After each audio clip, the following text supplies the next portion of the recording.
Black to go to Peabody. That's right before Peabody was taken over by Vanderbilt. Yes. Dr. Paul, we get a mic check from you. Say your name and count to 10. Okay. Cupid Aura Poe 1, 2, 3, 4, 5, 6, 7, 8, 9, 10. Good. Okay. Okay, so Dr. Poe, we'll just call this the status of mental health Okay. in America. And violence. Mental Right. health and violence. What about the relationship? The relationship between mental health and violence. Yeah, that's right. Well, that's good. Or mental illness. Mental illness. The relationship between mental illness and violence. Yes. That's better. Yes. Yeah, Yes. that's better. Yeah, that more exactly hits. Okay. Yeah, that's more exact. Okay.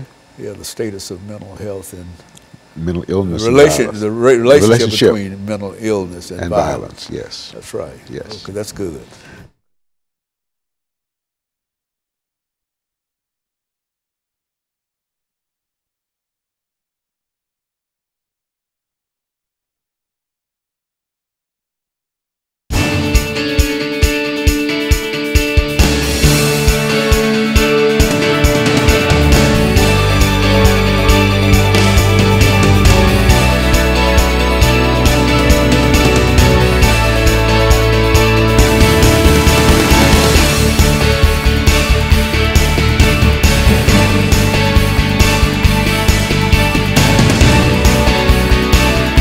Thank you and welcome to the show this morning.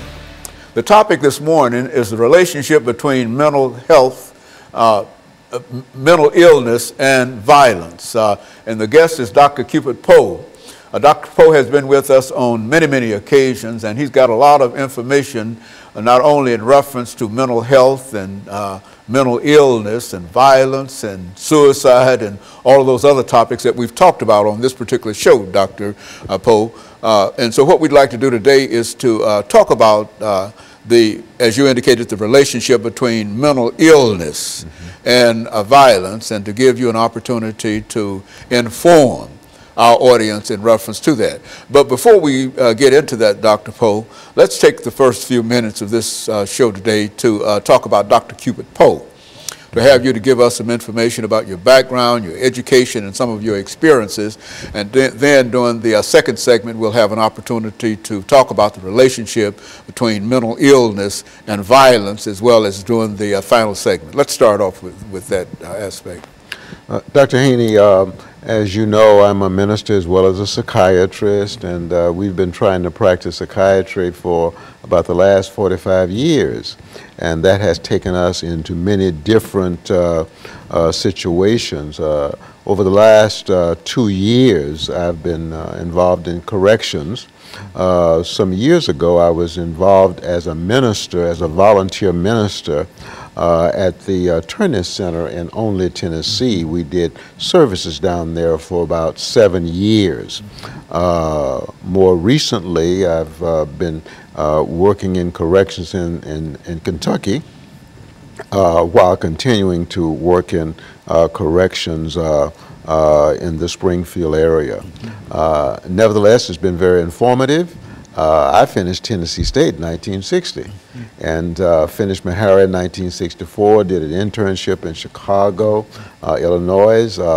From there, I was drafted into the Army, spent 2 years into the Army, and after completion of that 2-year tour, I did a residency in psychiatry in Berkeley, California, and finished that residency in 1970.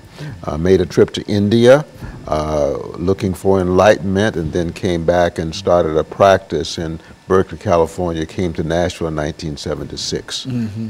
And so you've made the rounds in terms of dealing with the mind and dealing with mental illness and some of the issues and etc. And I know that you've done all of this, Dr. Poe, because we've talked about many of these issues with you.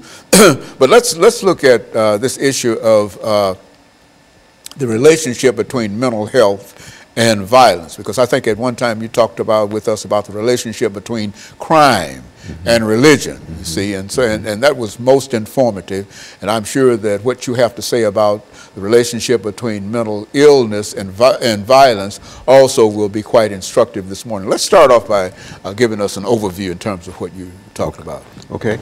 Well, the public perception is that mental illness that there's a connection between that people who are mentally ill are more prone to be violent. The truth of the matter is the research reveals that that's not the case. As a matter of fact, people who are mentally ill are not more violent, nor are they more prone to be violent.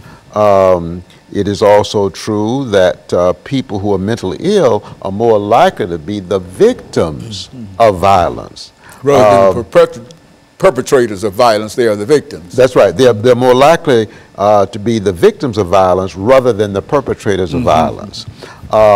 It is true, though, that if a person has a mental illness and if a person has a substance use disorder, they are at increased risk of engaging in assaultive or violent behavior. That's what's called dual diagnosis. On the other hand, if a person just has a mental illness alone, then the probability of that person committing a violent act is much less. So we do know that substance abuse, substance use disorders puts one at fairly